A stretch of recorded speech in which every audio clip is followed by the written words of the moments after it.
Good morning, everybody. Welcome to CSL Greater Baltimore 10 a.m. meditation. So glad you could join us. So this morning's meditation it's a guided meditation for the spring equinox. It comes from The Splendid Spoon by Shirin Eskandani. At the end, she invites you to write some of your thoughts down. So if you would like to get a pen and a piece of paper, before we begin, we can start just by breathing in and doing that breath work, that wonderful breathing in consciously and knowing there's no competition for this breath and just accepting each breath. Each breath is a gift.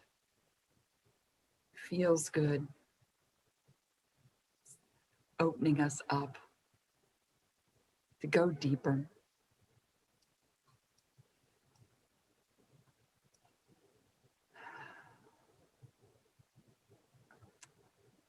Look at your present life as a blooming flower. Close your eyes and breathe in this image.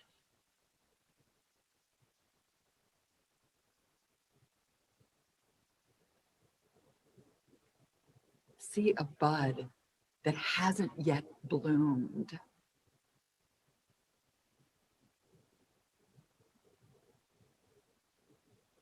Create the most vivid image in your mind.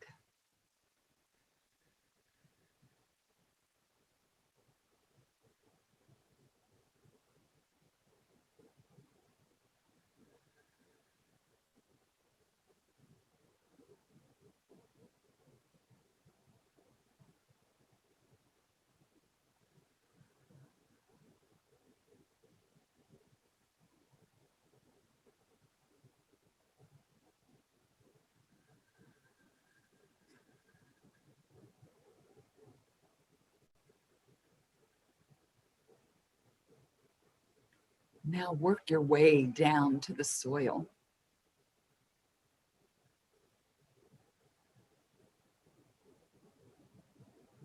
What forms this soil for you?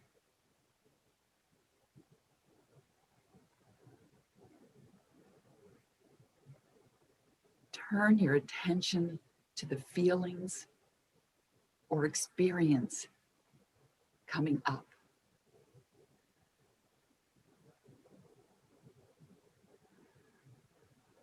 Just give them space.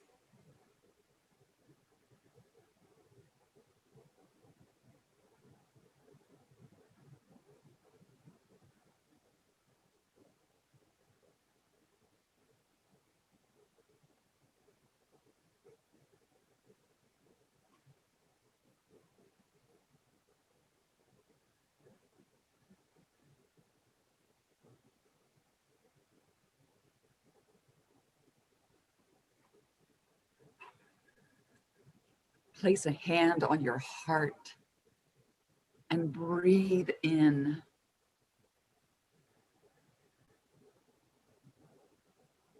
Offering compassion and care for whatever grief or hurt shows up.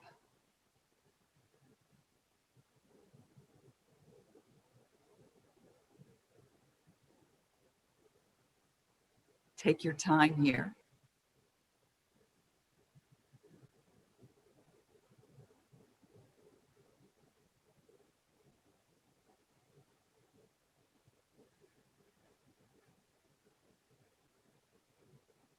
Allow these feelings to express themselves fully.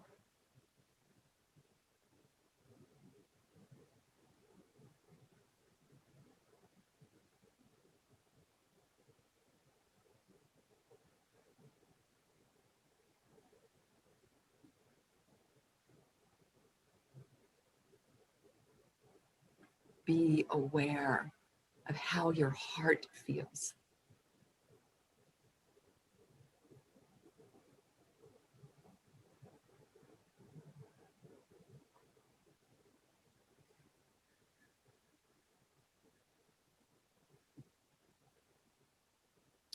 Now ask yourself, what growth have I experienced as a result of these feelings?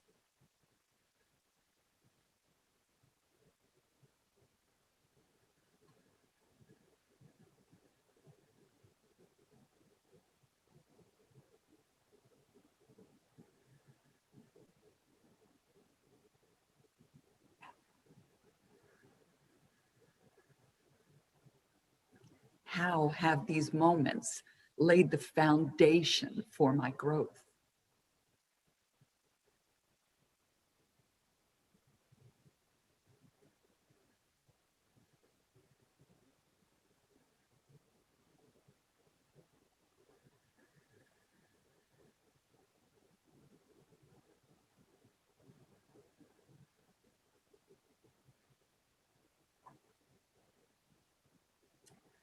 Some moments may offer you wisdom, and others may not. That's okay.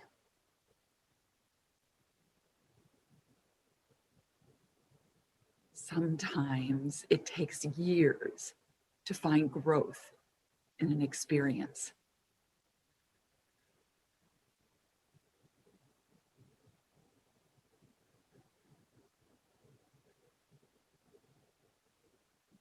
Sometimes we never find personal growth. But in this moment, right now, which moments, sorrow and hurt, have become the beautiful soil that's the foundation of your flower?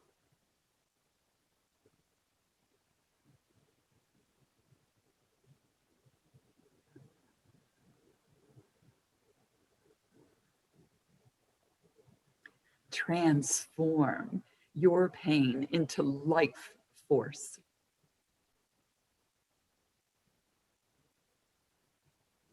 The life force that nourishes the flower's roots.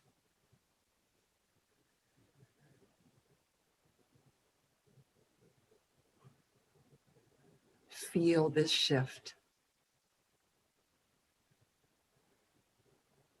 Breathe it in.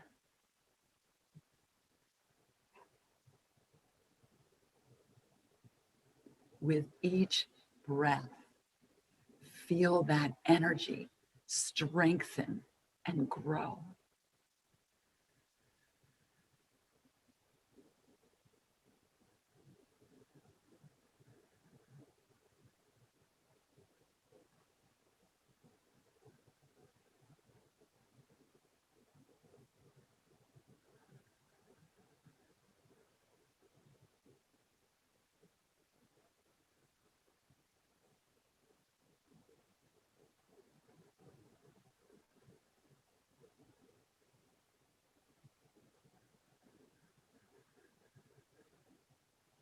Work your way back up to the bud with that energy. Focus on the bud.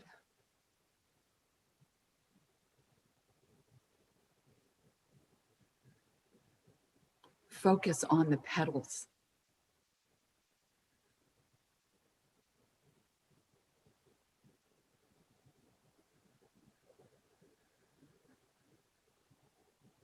What potential beauty lies there?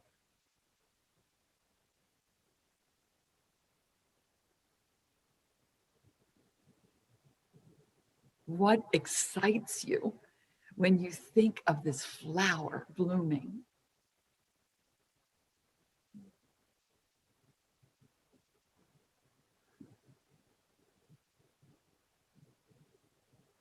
Focus on the possibility of what's to come.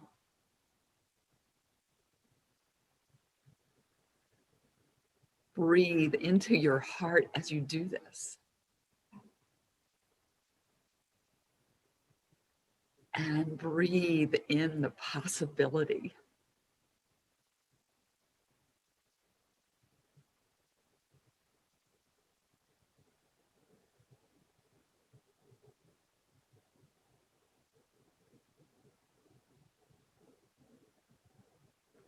Breathe in expansively.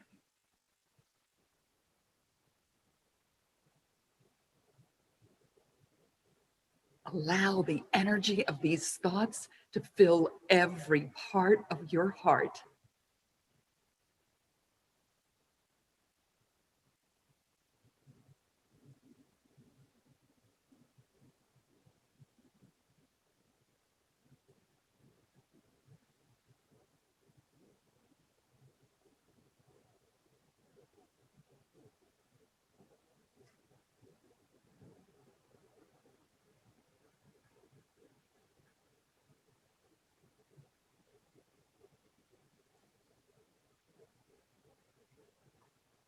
Now allow this energy to expand to the tips of your fingers,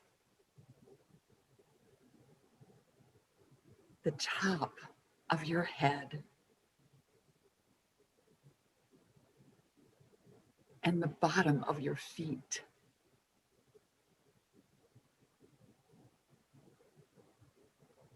Feel this energy embracing you. And just filling every part of your being.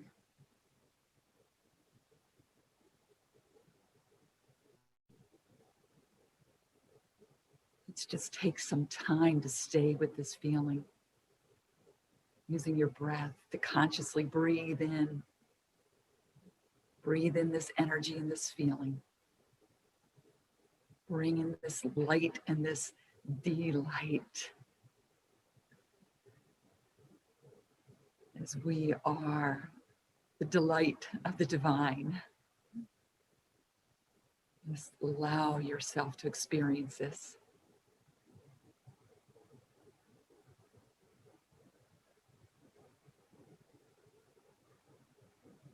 And if you get pulled away by anything, just bring yourself back with your breath, just remembering to breathe in and breathe out and release.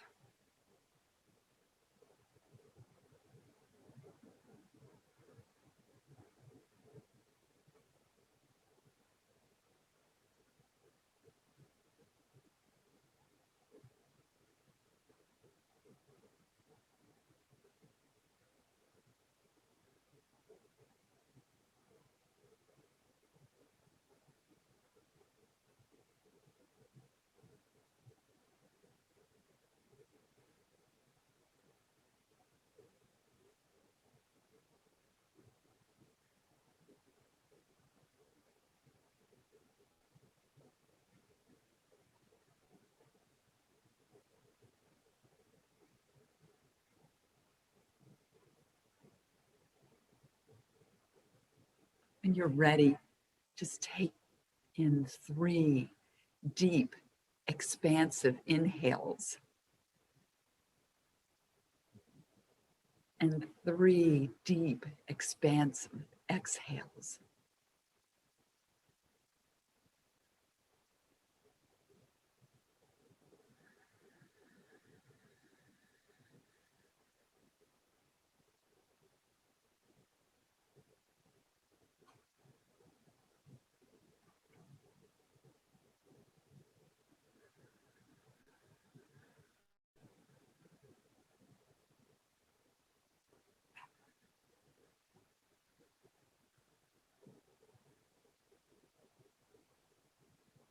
Come back to this present moment.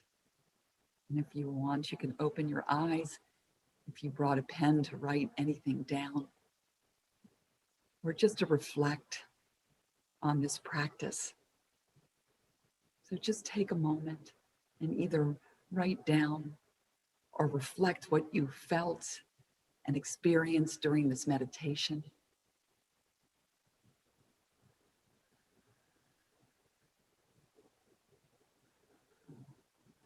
Think of a list of care instructions for your flower.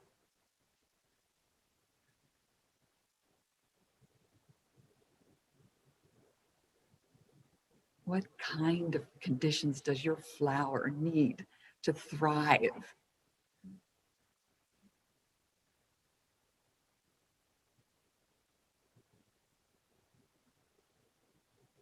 Does it require lots of light?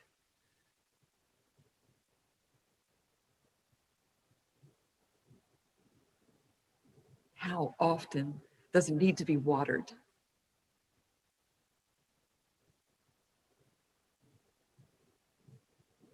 Let this be a fun exercise for yourself. Maybe name your flower.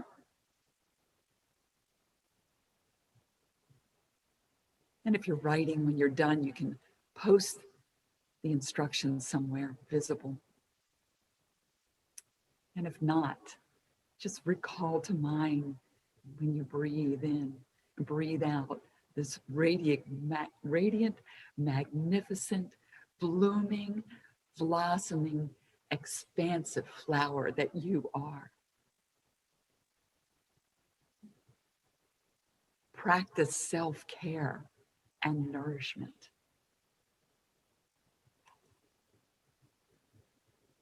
So I invite you now into the spiritual mind treatment, just opening up in gratitude, recognizing that each one of us is the delight of the divine. We are its magnificence unfolding in human form. We are eternal spiritual beings having a spiritual experience in 3D form, giving life meaning, life purpose. We are the eyes and the ears and the hands and the mouth and the feet and the divine of the divine in, as, and through us in each moment. As we awaken to our spiritual magnificence, as we breathe in and awaken to this creative potential, this everlasting, eternal flow that we are in, that we choose to dive into, that we choose to be conscious and experience ourselves as the living beingness of God, Spirit, Yeshua, Buddha, the Force, whatever name you give it, you cannot encompass it all, and yet you experience it in each and every moment that you call to mind your divinity, that you state and you name and you declare with your I am statements. I am the beauty of a flower unfolding. I am the spring awakening of the divine. I am experiencing joy and more joy in my life. I am abundance. I am abundance of senses. I am abundance of colors. I am abundance of prosperity, of financial abundance, of wealth, of well-being. I am beauty unfolding. I'm so grateful for this day. I'm so grateful for awakening and watching the spring unfolding. Even if it's still cool, I can look at the trees and they know that they know as the buds are starting to come out. As we hear the frogs, the peepers, and we watch the colors unfolding, the plants, the flowers that are blooming. And we know that this hope springs eternal within us as we get to experience spring outwardly and inwardly.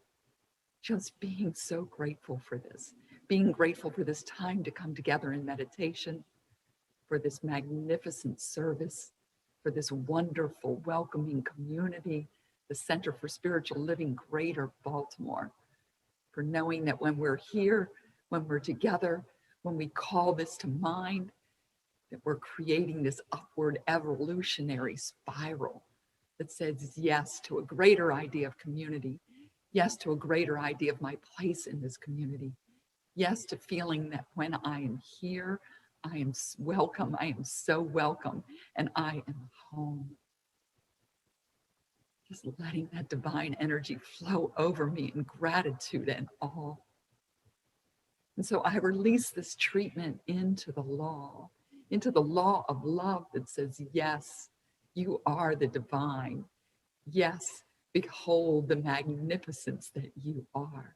Yes, and to yes, whatever you name and claim and declare, it is done unto you as you believe.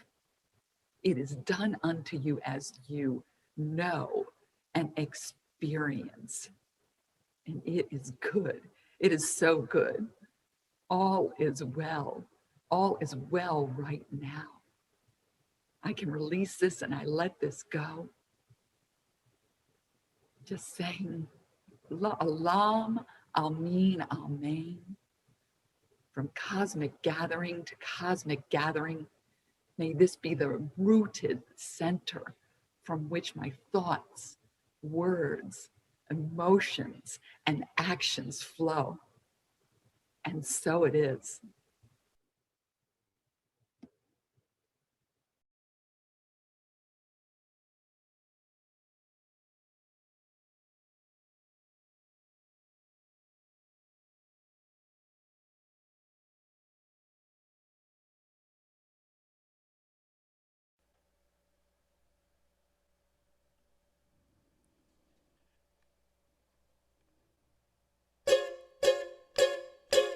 Good morning, everyone. This is your life. This is your gift. What will you do with it? This is your time. Under the sun, I dare you to laugh, I dare you to play, go have some fun. When was the last time you danced? Just to dance, just to dance. When was the last time you took a chance? A little chance, just a little chance. This is your life, this is your gift. What will you do with it? This is your time. Under the sun, I dare you to laugh, I dare you to play, go have some fun. When was the last time you smiled? Just to smile, just to smile. When was the last time you stopped for a while? A little while, just a little while. 'Cause this is your life, and this is your gift. What will you do with it? This is your time. Under the sun, I dare you to laugh, I dare you to play, go have some fun. And it may not seem so great. You've been conditioned to see things a particular way. This is your time. This is your gift. What will you do with it? 'Cause this is your life. This is your gift.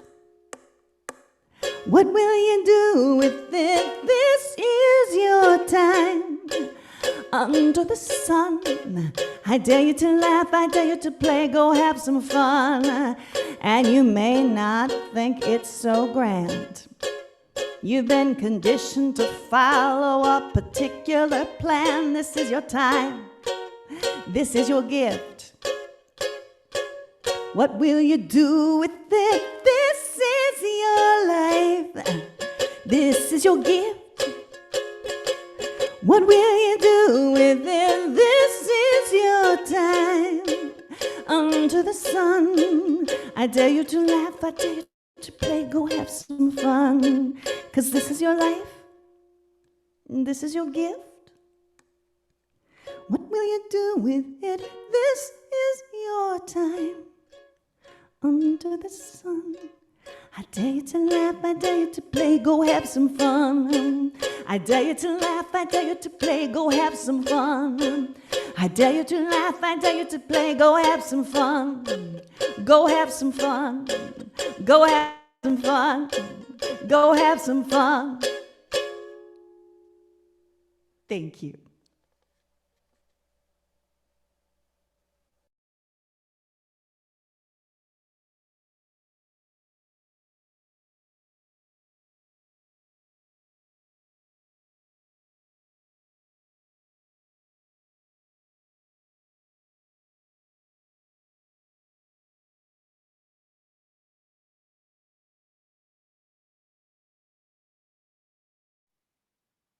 Good morning. Good morning and happy Sunday. It's time to play, have some fun. We're going to smile. Woo! All right. Let's move on. In order to help with our new method of recording our service, we request that congregants and participants who are not speaking, performing, or interpreting to please turn cameras off until after service. At that time, all can come on camera, fellowship, and share the love. Thank you for your cooperation. Welcome to the Center for Spiritual Living, Greater Baltimore's virtual service. I am your host, Tracy Rhymes. Reverend David Alt is our speaker today. Yay! Our musician is Celia Farron. Serving as today's practitioner who led that pre-service meditation is Rana Hameed.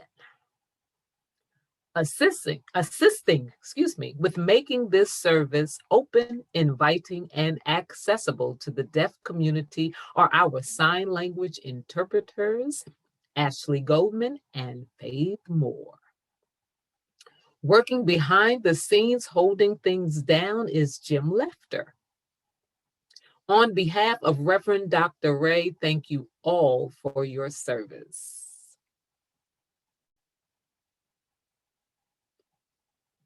Okay, don't talk about me. All right, there we go. At the Center for Spiritual Living Greater Baltimore, every Sunday is an Invite a Friend or Family Member Sunday. Make sure you spread the word, spread the love, and invite someone to service. We would love to have them come hang out with us. We would. Before practitioner Sue Monahan grounds us in prayer, let me share this about her. Sue Monahan has been part of this teaching since 2004. She has been a practitioner since 2013. Sue believes that we are the point of power in our lives, that our essence is spiritual, and it is good. It is her desire to let Spirit reveal this wonderful truth through her. Sue is committed to CSLGB's vision that we are demonstrating a world that works for all. One life affirming thought, word, feeling, deed, and one human interaction at a time. We all make a difference in other people's lives. May our light shine for all to see. Good morning, CSL Greater Baltimore. Welcome to spring. So exciting time. Glad you're all here today. So this is what I know. I know that that divine essence, that spirit, that force, that power that I call God, that I call good, I know that that is all there is. That there is only one power, and it is the infinite creative potential, and it lives and moves and has its being through each one of us. We are the divine in form. We are this spiritual magnificence. So I'm grateful today to come together in this Zoom platform as a Center for Spiritual Living Greater Baltimore community, where we get to listen and experience the wonderful music and the words of the talk, and we get to see and greet and meet each other and just spend time and what it means to be in community, what it means to be the divine. Giving gratitude and thanks to this day for all that brought this forward, that all that got this meeting together, knowing that it's a wonderful, magnificent service and being grateful to be a part of it. It is all God, it is all good, and so it is. And so it is. Thank you so very much, Sue. All right. The Center for Spiritual Living Greater Baltimore's community honors the world's religions. One tree, many branches. One mountain, many paths. One world, many religions and spiritual traditions.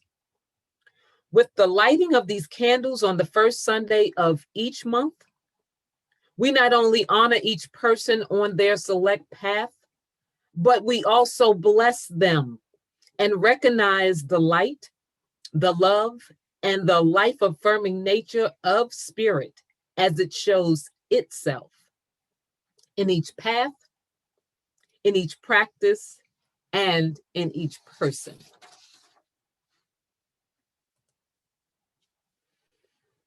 In honor of Women's History Month, I'm going to recognize someone today. All right. Rana Hameed is from Queens, New York.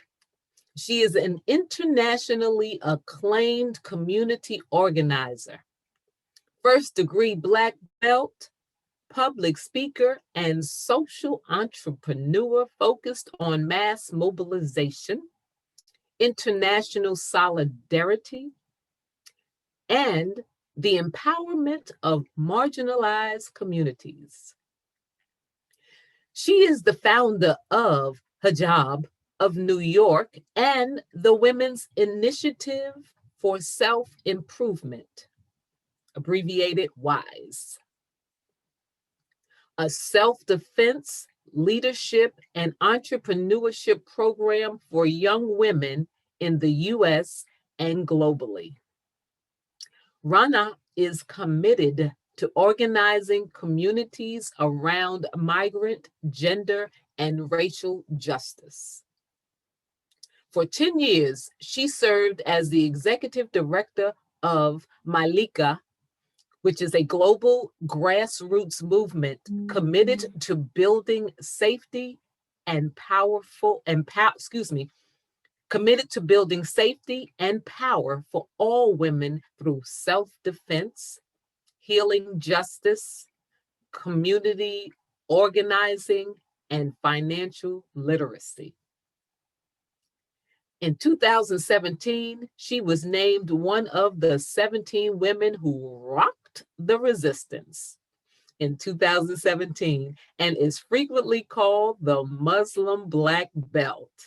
She has a powerful testimony, so I recommend y'all look her up and find out how she got to doing all that she is doing.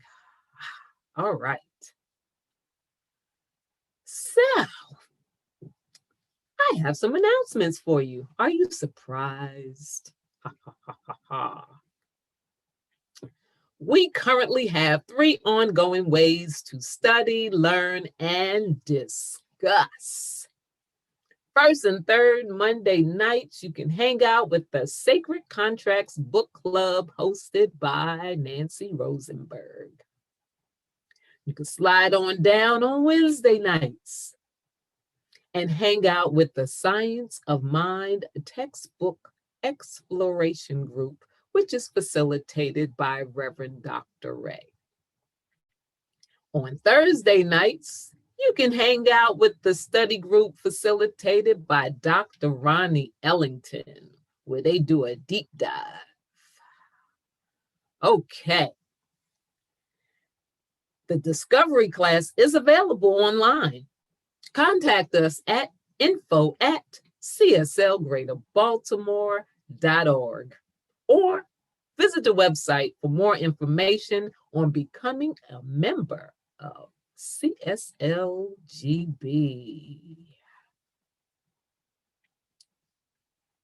Oops, excuse me. Here we go. Sign up for CSLGB's newsletter, the YouTube channel, the CSL, and let me say, YouTube channel. We are encouraging more subscribers. So come on in and subscribe. There's so much more we can do with more subscribers. Hint, hint, nudge, nudge. You feel it? Yay. Come on.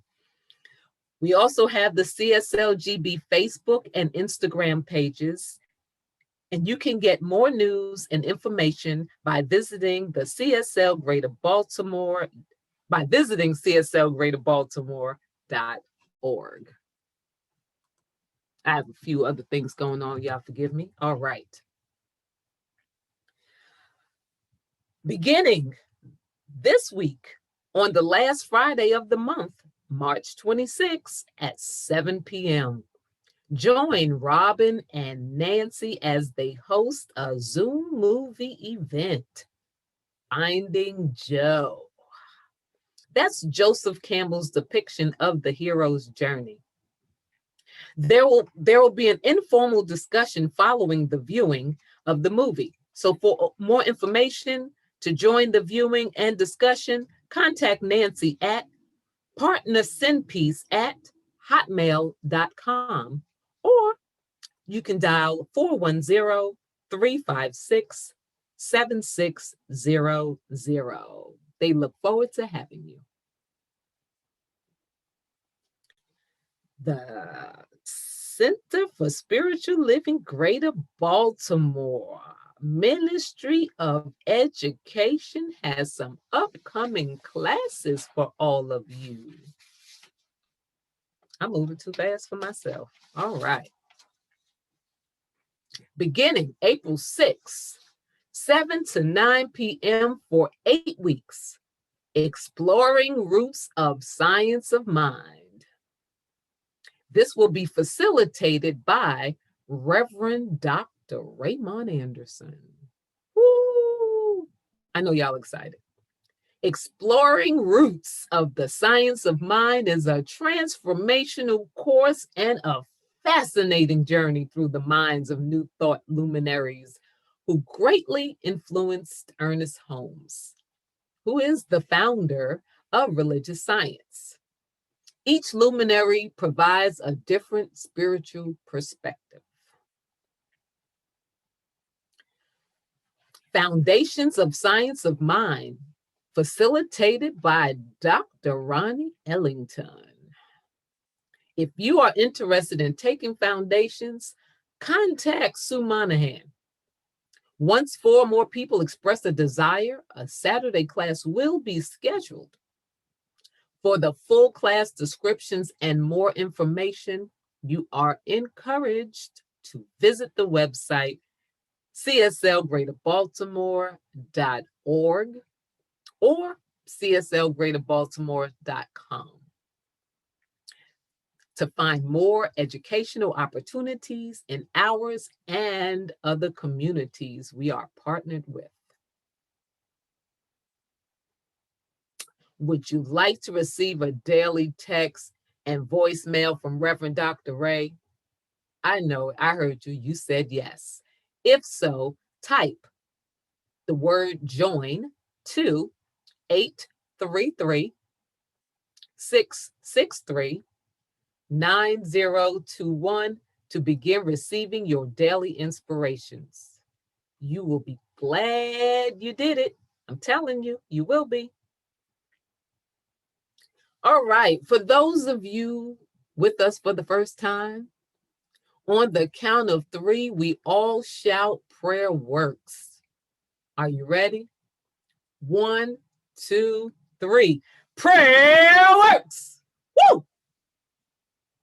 It does. We as a community continue to treat and move our feet, knowing the truth for everyone around the planet.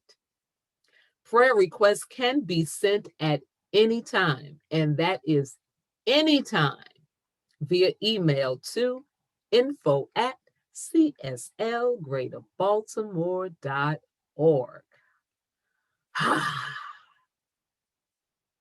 All right, if you were with us after the pre-service meditation, you got a little taste, and she does love to have fun. Our musician today is Celia Farron. She travels the globe with her inspirational music, comedy, and sound healing. She has opened for notable authors such as Neil Donald Walsh, Marianne Williamson, Dr. Masuru Emoto, Donna Eden, and Swami Bhyanananda. Marianne Williamson, author of A Return to Love, says, Celia's music calls women to their glory and men to their hearts. Ricky Byers says, Celia Farron owns the stage. To learn more about her, visit her website, CeliaOnline.com. Take it away. Thank you so much. It's good to be here. Love all, do as the will, harm none. Trust few and follow one true voice within you. And let compassion sing and be the one thing that fuels actions. Let go unconditional. There's nothing out there can feed your soul. No, it's all within you. Love, love, love. They say we should love ourselves, but nobody shows us the way to love. It's nothing that can be done. It's simply what we become when we surrender to the one true one.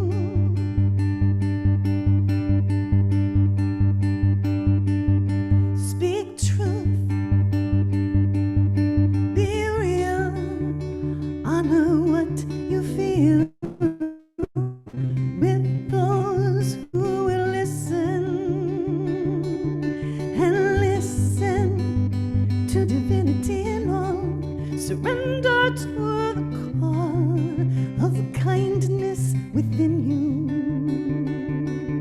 Be still, release your will to the eternal divine, beyond all space and time. Oh, love, love, love. They say we should love one another, but nobody shows us the way to love. It's nothing that can be done. It's simply what we become when we surrender.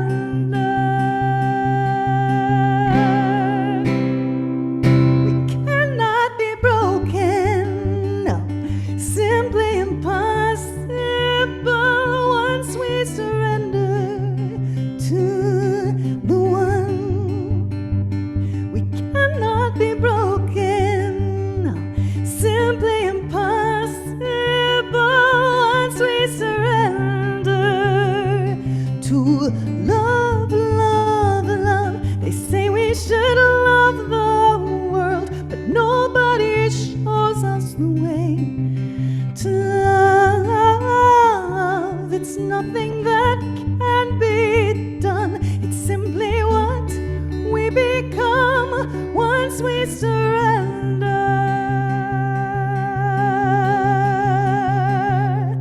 to the one.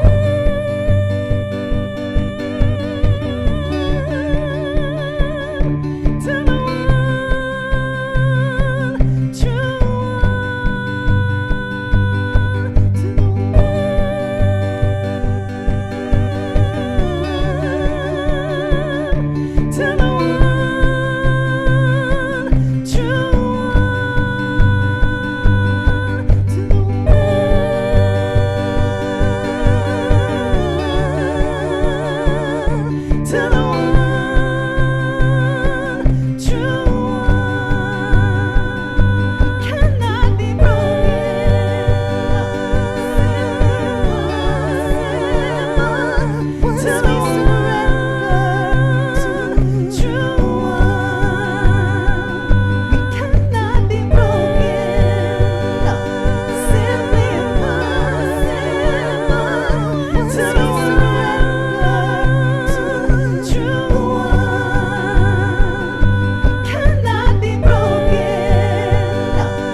should love the world, but nobody shows us the way to love, love,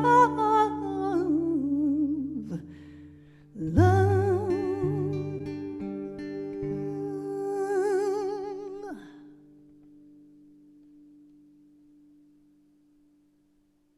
Thank you.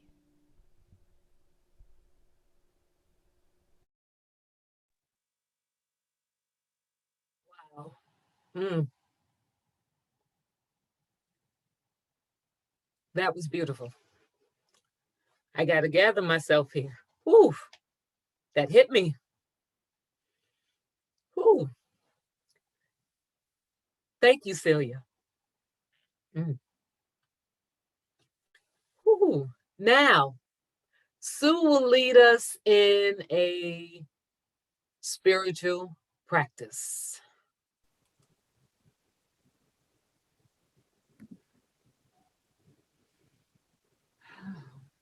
This morning's spiritual practice comes from the Science of Mind March magazine, the column titled From the Inside Out, and it's called Magnetize Infinite Possibility by Reverend David Alt.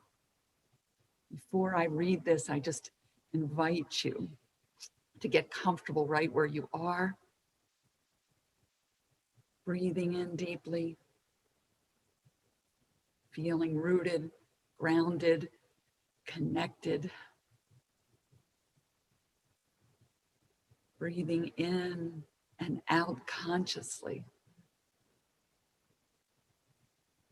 as we allow these words to encircle and enfold and empower us. Allow yourself to feel the expansiveness of your breath, opening you to infinite possibility. She writes, opening ourselves to new possibilities requires that we evolve our belief system and engage new stories and practices. We must change our thinking and feeling to magnetize the new. Ernest Holmes and Raymond Charles Barker believed that our future is not dependent on our past. This awareness, if we accept and embrace it, is golden. It's our get out of jail free card. It establishes that we are not as conditioned or limited as we might think by our past experiences. We can change, and our attention is best focused on this intention, even when it feels impossible. Evolving our consciousness is the key to transmuting impossibility to possible. Each of us has accomplished something we once deemed impossible, which first evolved to possible and then into manifest experience. Remember this, and do not allow the past of the appearance of the impossible to deter you. Infinite possibility surrounds. When we tune in, divine love guides us to it and to our best outcome. As we come into greater realization of divine life, limitless possibilities for 2021 are revealed. Our good is always at hand. Magnetize it. Now know with me this truth, this eternal life that is always going on, always evolving, moving, having its being, living this beautiful life, this gift of life through each one of us. We are the divine expression. We are the way that spirit is manifest right here and right now. And we allow ourselves to sense this and to feel this and to express this. And we feel the power within ourselves. We're always consciously connected. We stay consciously connected, knowing that who we are, this divine essence that we are. And we magnetize it. And we open ourselves to be in the flow of creative potential, of greater awareness, of more joy and beauty, wholeness, health, abundance. They are all ours right here and right now. Just being grateful for this day, being grateful for these words, being grateful for coming together as community, is being grateful for being in service. It is all the divine essence unfolding. So I release this into the law. I release it into the law, love and light of divine expression showering over each one of us and saying, yes, yes, beloved, yes. Letting this go, knowing that it is done unto us as we know. And we know that we know it is all good. It is all spirit. And so it is. And so it is. Thank you so very much, Sue. All right, I'm excited. Our speaker today is Reverend David Alt. Reverend Alt is an ordained minister through Centers for Spiritual Living and has served in Los Angeles, California, Mobile, Alabama, and Atlanta, Georgia. He is the founder and executive director of Kaleidoscope Child Foundation, which is an organization that provides sustainable education, life skills training, and freshwater support to more than 1,000 children and their communities in Cambodia, India, and Guatemala. He is an award-winning author and travels globally as a speaker and facilitator. Learn more at davidalt.com and kaleidoscopechildfoundation.com. I give you Reverend Alt.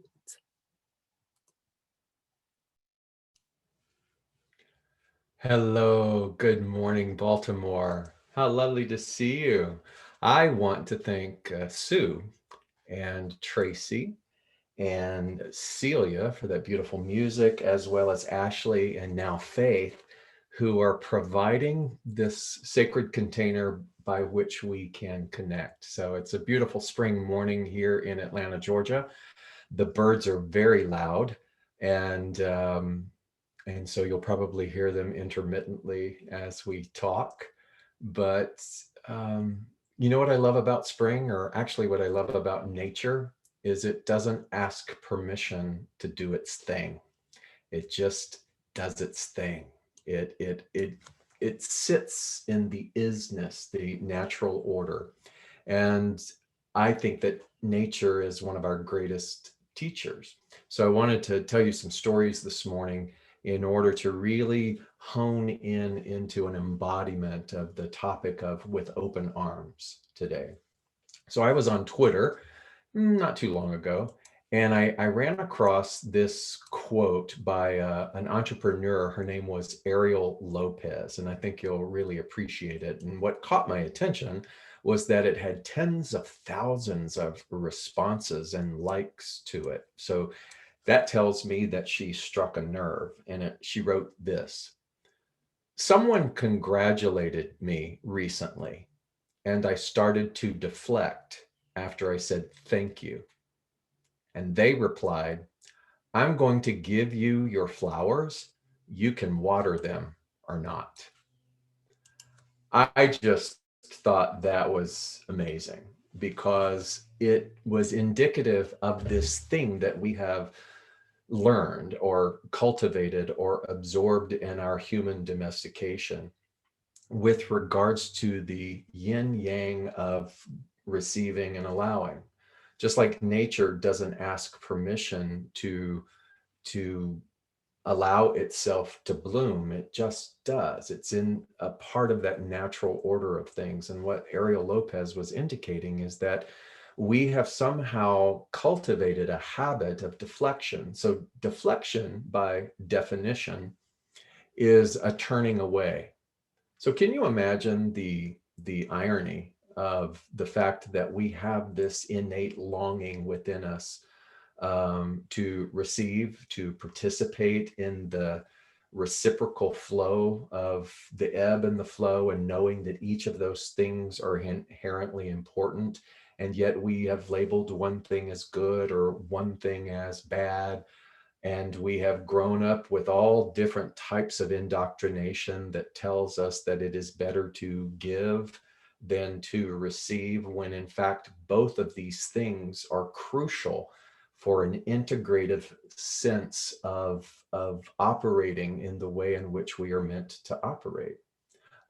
There's a great book, by the way, you might want to write this down. It was written by a woman named Amanda Owen, and it was called The Power of Receiving. And she said, people who do not know how to receive attract people who do not know how to give. I remember the first time I heard that, it sort of stopped me in my tracks because it encapsulated so beautifully, first of all, our understanding of law, that the world is a mirror, as our founder Ernest Holmes would say, and it can only reflect back to us our internal atmosphere. And so when we have something within us, a domestication of unworthiness, of deflection, then the world is only capable of offering to us a congruency of our own consciousness. Consciousness meets consciousness, right?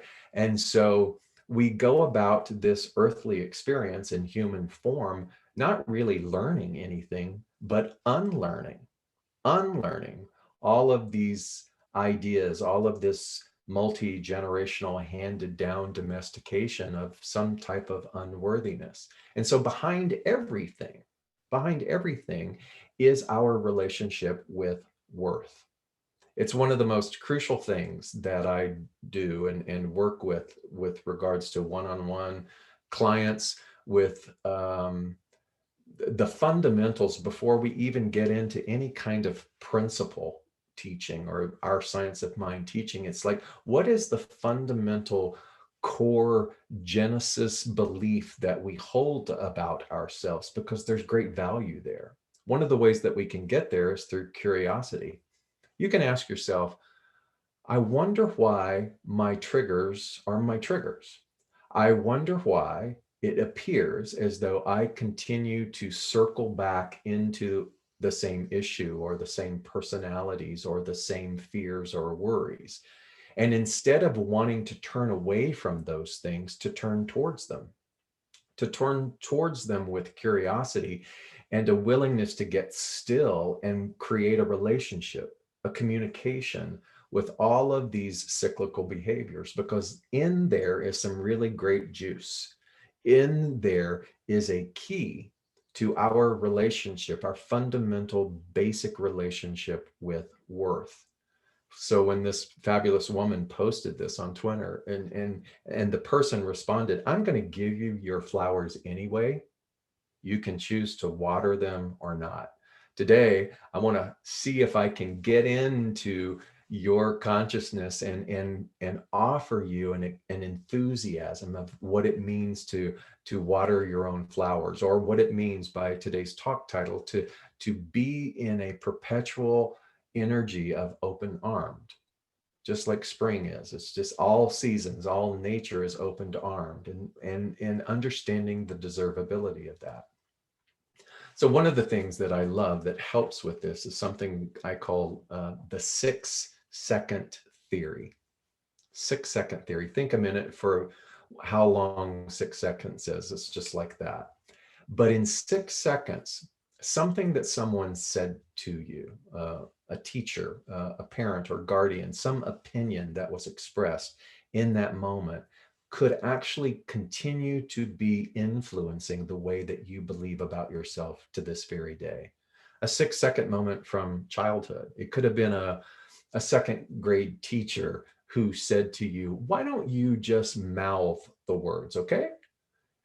And you may have loved to sing, but in that 6-second moment, what did you do? You sort of pushed down that innocence and that purity of just singing, and began to cultivate and fertilize this belief that somehow you can't, or you're not good enough. And there are many, many different examples of how these 6-second little snippets of opinion and absorption continue to rule and cultivate the way in which we can receive our flowers or not, by the way in which we approach life with open arms or not, based on a cumulative amount of 6 seconds. So for example, I grew up in Southeast Texas in a very stereotypical poor environment. Unskilled generational parents, abuse, neglect, poverty, that kind of stuff. And my dad died when I was 7. And this was back in the time when there were rotary phones. I don't know if you remember those, but there was a rotary phone outside of my mother's bedroom. And I actually slept in my mother's bedroom on a cot because there wasn't enough bedrooms to go around for all my siblings. And so when the VA hospital called in the middle of the night, it was like 3 a.m., to tell her that my father had passed away, I could hear it. I could hear the conversation. I was right there, adjacent to the phone. So I could hear the attendant nurse giving her the information. And when my mother hung the phone up, she picked it back up and she dialed my aunt, and she told her what had happened. And then she said this: what am I supposed to do with a 7-year-old boy? And I heard that. Little 6-second moment. What am I supposed to do with a 7-year-old boy? And in my 7-year-old mind, not only did I hear it, but I somehow absorbed it in a way that my interpretation of it was that I'm in the way.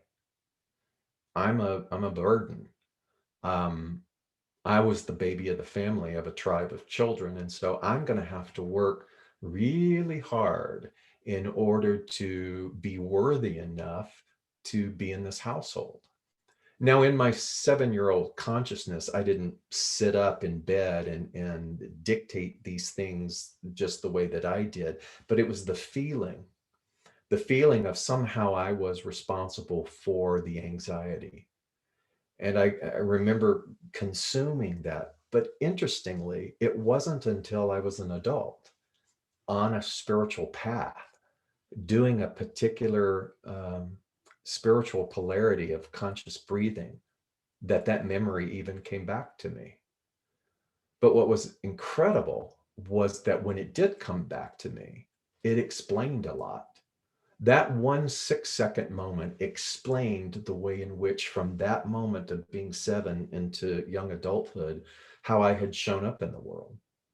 I would show up with this sort of cultivated sense of, I don't belong here, or I'm not good enough, so I'm going to have to work harder than every single person in this room. And that's kind of the power of a 6-second moment. So I want you to think about this.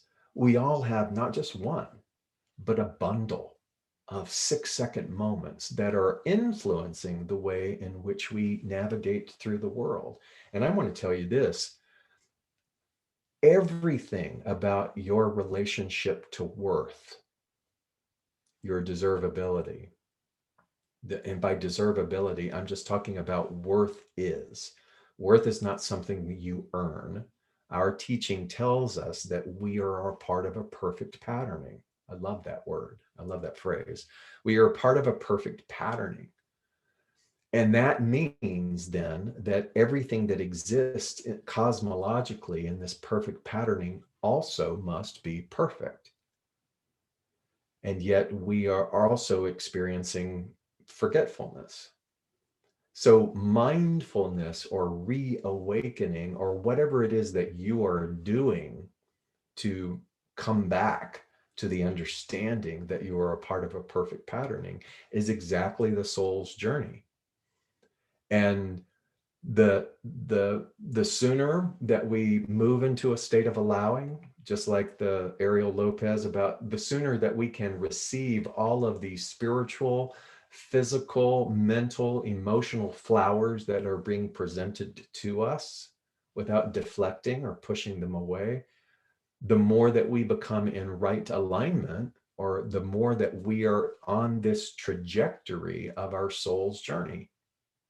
So it's more allowing, less resistance. And so, when you think about these 6-second moments, one of the things that followed in my continuing path was realizing that what my mother said had nothing to do with me. So here she was, a widow with all of these children, already struggling, and now this was a new hurdle. Perhaps what she said was an expression of her worry and anxiety, but truthfully, it had nothing to do with me. But in my 7-year-old mind, I took it to have everything to do with me. Now, here's what's fascinating is that we all have that. Whatever 6-second moments that you and I are holding on to, they're the opinion of someone else. That opinion is cultivated from their own relationship with worth, and worth interfaces with everything. Your relationship with worth interfaces with your experience of the external world. So let's put a percentage to it. Let's say that we have 70% worth of ownership of our worth within us. That means that we can only ever receive that equal amount that's being shown to us from the outside world. There will always be this gap. There will always be this unfulfilled desire. And it's not anyone else's responsibility.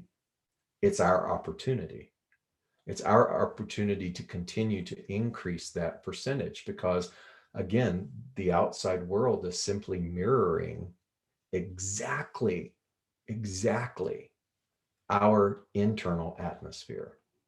And so what can we do?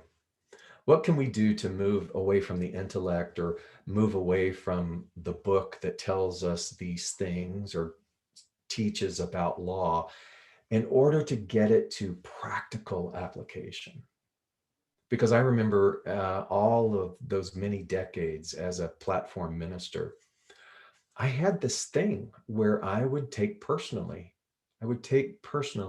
people's spiritual growth.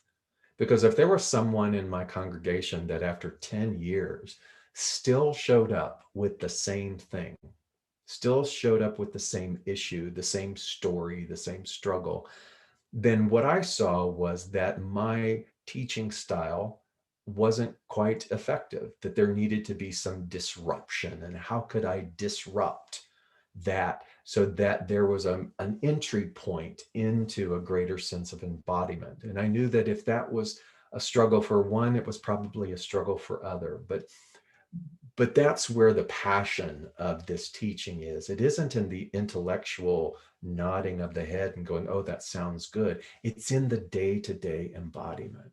So we start with this 6-second idea and looking and going, we all are walking around with a bundle of those things. So what can we do? What can we do to begin to dissolve the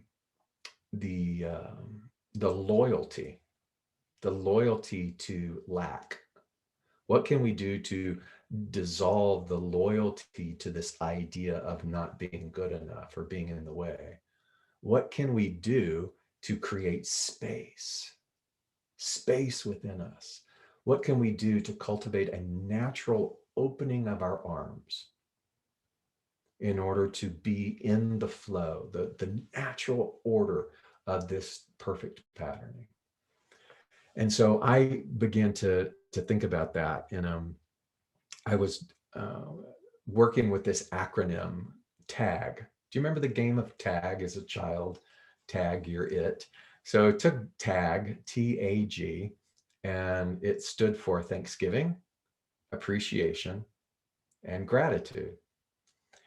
And using our understanding of law, what would happen if I saw something in the external world, let's say an expression of success that meant something to me, and I tagged it?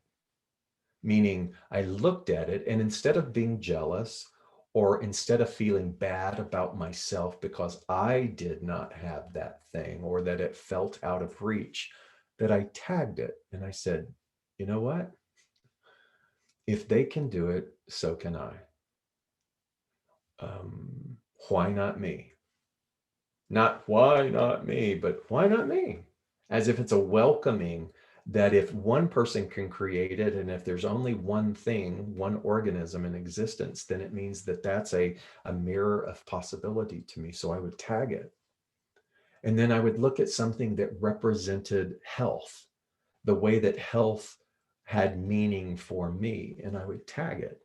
So instead of, again, being jealous or increasing my self-condemnation because I didn't have that health, I would tag it as if it was an inspiration and it was an aim, a deliberate aim with thanksgiving, appreciation, and gratitude.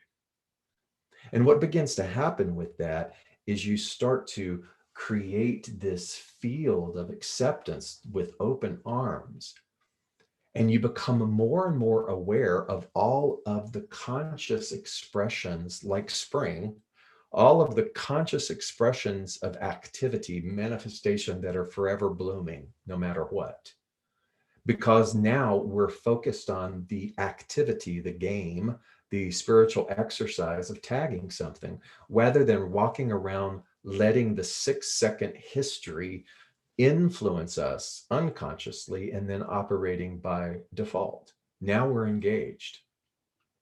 And I have to laugh. I'll never forget years ago when I lived in Los Angeles, I would fly and speak a lot. And so I would try and use the Burbank airport because it was a lot more convenient than LAX. And I got on a Southwest Airlines plane. And I don't know if they still do this or not, but back in the day, that's when you could pick your own seat. And I love me an aisle seat. So I got on my Southwest flight and I sat in the aisle seat on the way to a speaking engagement. And who should sit in the aisle seat across or adjacent to me but Dick Clark? Remember Dick Clark from American Bandstand? And I looked over and I was like, oh my God, it's Dick Clark. And he had this sort of vibe around him, like, yes, I know you know who I am. Please leave me alone, which I could respect. But the young woman who sat next to me could not. I mean, when she saw him, she was like, she let out this gasp and she was so excited that Dick Clark was there. And she was fidgeting, and I could tell just by her outfit and her demeanor that everything about her spelled actress. And so she began to scurry around her looking for a piece of paper, because obviously now she was going to write a note and pass it over to Dick Clark. And she couldn't find a piece of paper. She was asking people for a pen. Somebody passed her a pen. And she was resigned to take the air sickness bag out of the seat pocket in front of her, where she began to compose a letter to Dick Clark about why he should hire her and her accomplishments. And I'm sitting right next to her, right? So I can't help but continue to look down at her. And here was my mind chatter. Oh, please stop. You're only going to embarrass yourself. Leave the man alone. Nothing will ever come from this. Why don't you just save yourself all of this humiliation? I mean, this was the thoughts that were like, wow, going through my head. And I caught myself and I went, whoa. What unconscious work do you need to look at that would deter someone's enthusiasm? What unhealed aspect of your own acting career, David, do you need to look at? And right in that moment, she turned to me and she said, how do you spell concur? And I looked at her and all of a sudden I just laughed and I said, you know what? I think I know what you're doing. Let's write it together. I'm pretty good at this. And together, we composed this letter on a nausea bag to Dick Clark. And she was so excited. She wanted to give it to him right then and there on the plane. And I said, no, let's land first. And it was a brief flight from Burbank to Las Vegas. And then I was going on to some other destination. But I said, let's wait till he gets off the plane so he doesn't feel like a trapped animal. And she was like, okay. And sure enough, we landed in Las Vegas. He was with his wife. They're walking down the jetway and we're following behind. And then once we got out into the airport, I stood back and I watched, and she ran up to him and presented her letter on the air sickness bag. And do you know what? He stopped and he read it and he laughed and he showed it to his wife. And the three of them had this exchange. And in fact, I think she even got a hug. This was a long time ago. But she was fulfilled in her mission, and off she went. And I remember standing there looking in amazement going, oh my God. And I sort of ran up to him and I said, I helped edit that, but I didn't get the same kind of reception as she did. But the point is, notice how our own 6-second moments can stand in the way of someone else's enthusiasm and belief and open-armed opportunity welcoming. Just notice that. And so you start to see that by doing our own work, we can begin to clear whatever family ideologies, whatever loyalties to lack that your parents, your grandparents, your religion of the past may have taught you, that we begin to free ourselves in a returning to the natural order of things. And some of the quotes that I sent Tracy, I just loved these. One was from the great C.S. Lewis, and he said, after all, you must have the capacity to receive. You must have the capacity to receive, or even omnipotence can't give. It doesn't mean that omnipotence isn't there. It just, if there's no receptivity from you and I, then it lies in wait. After all, you must have the capacity to receive, or even omnipotence can't give. And then lastly, our own Ernest Holmes said, a pail turned on its side cannot be filled with rain from heaven. And so what might you do in this new welcoming of spring, where you can look at the stimulus even from nature and remember some of the things that we talked about today and start to practice tagging things? Tag what it is that you love. When you see love being expressed, intimacy being expressed, health being expressed, success being expressed, just tag it and say, why not me? Why not me? I welcome that with open arms. I love you. I appreciate your time today. And thank you so much for having me. Thank you so very much, Reverend Alt. You gave us a lot. I know I've had my second moments and my 6-second thoughts. So I know Dr. Ronnie is writing and taking a whole lot of notes for Thursday night when they unpack this message. Woo, woo. All right. Okay. Thank you again. Thank you again. Woo. Okay. All right. I hope y'all have your notes ready. So I'm going to welcome back Miss Celia. Thank you so much, Reverend David. I needed every single word of that. That was a great talk. This song is called Cherish and Adore. And I'd like for you to hear the lyrics not necessarily from the perspective of Celia, but from your higher self or source or spirit or the divine, because that's the source that I wrote it from.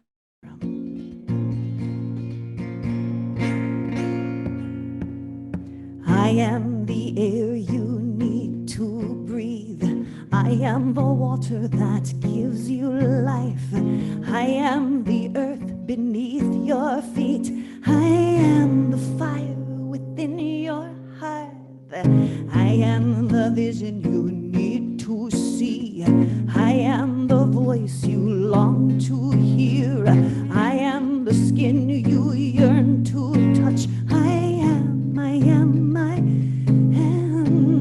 And if you gave to me your wishes, you could ask and it would all be given.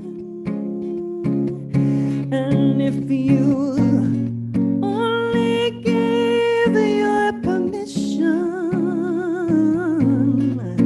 together we would soar. We would soar over. We would soar over all of the magic you've forgotten, all of the times you knew there was more, and I would remind you to cherish and adore.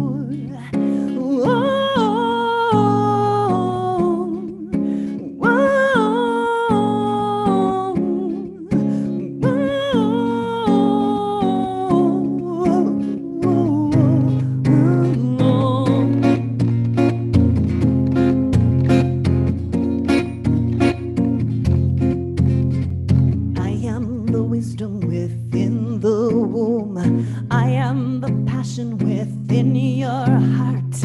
I am the fire that fuels your mind. I am. I am the light that guides your way. I am the goddess that brings new life. I know what the oracle has to say. I am. And if you gave to me your wishes, I would teach you how to catch those fishes. And if you only gave your permission, together we would soar.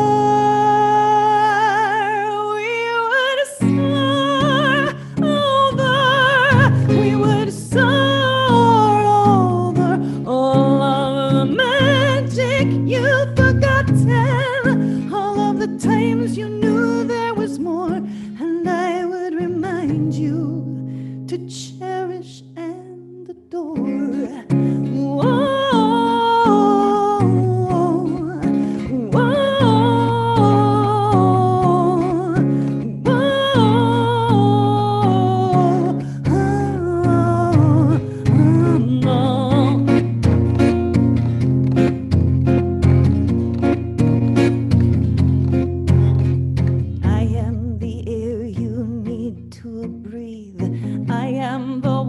That gives you life. I am the earth beneath your feet. I am the fire with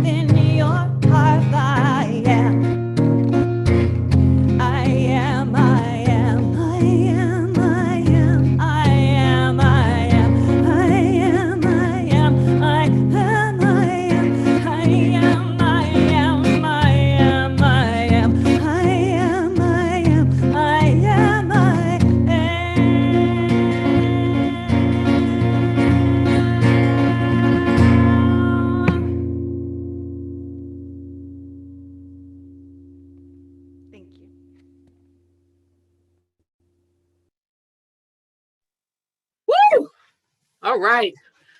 Y'all got me full today. That was beautiful. Awesome. All right. Okay. Calm down, Tracy. Calm down. Okay. So this is the time of service. We are reminded that practicing the law of circulation is one way we support our spiritual center. It supports where we are spiritually fed. It supports not only the spiritual aspect, but it supports the nuts and the bolts and the daily workings. So we can pay rent, care for the soon to be new building, the new home for CSLGB, and keep the lights on, etc. And knowing that what we give, we receive. The CSLGB Practitioner Corps, as the spiritual leaders of this community, after pledging $5,000 to the expansion of CSLGB and successfully demonstrating more than $5,000 from June to December of 2020. They have once again stepped up the pledge to collectively, as a core, give $25,000 in 2021 to the expansion of CSLGB. This is in addition to their regular individual monthly tithes. And as of today, they have pledged $817. Thank you, practitioners. The community is also being asked to join in the consciousness the practitioners are steeped in by matching the pledge of $25,000. How do we tithe, offer, donate? You have several ways to do so: via PayPal, text messaging, and postal mail. If there is a certain place within CSLGB that you want your tithes and offerings to go, for example, the emergency care fund, new building fund, etc., you can also designate that in PayPal in the notes section, on your checks in the memo section. For text, see Sue and she will let you know. Or you can trust that the board, as excellent stewards, will determine where circulation is best and most appropriately used. For more information, go to cslgreaterbaltimore.org/giving. Together, as a community, let us declare our declaration of financial wealth and abundance. I joyfully, consciously, and gratefully participate in the law of circulation. I trust in the spiritual principle that says, as I sow into my beloved community, I demonstrate my awareness of standing not only in the flow, but as the flow itself. As I sow of myself, my time, my treasure, my talent, I demonstrate my support and engagement in my community's vision, mission, and purpose. I actively give as a demonstration of manifesting, of reaping the harvest of a world that works for all. At this time, Sue will come and bless the tithes and offerings. Of giving and receiving, of the message today and the music and how it fills us up. Feeling as if and knowing that we are in the divine flow. Any moment we consciously connect, understanding and being grateful that money is simply spirit and circulation. And as we give, we receive. It's reciprocal. It has just an upward effect.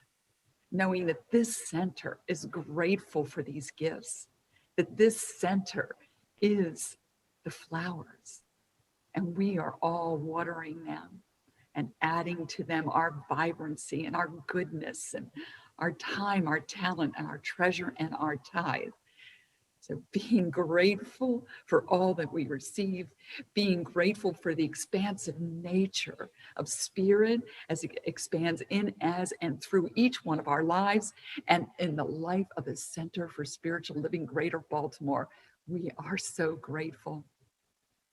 We release this, let it be, and so it is. So it is. Thank you very much, Sue.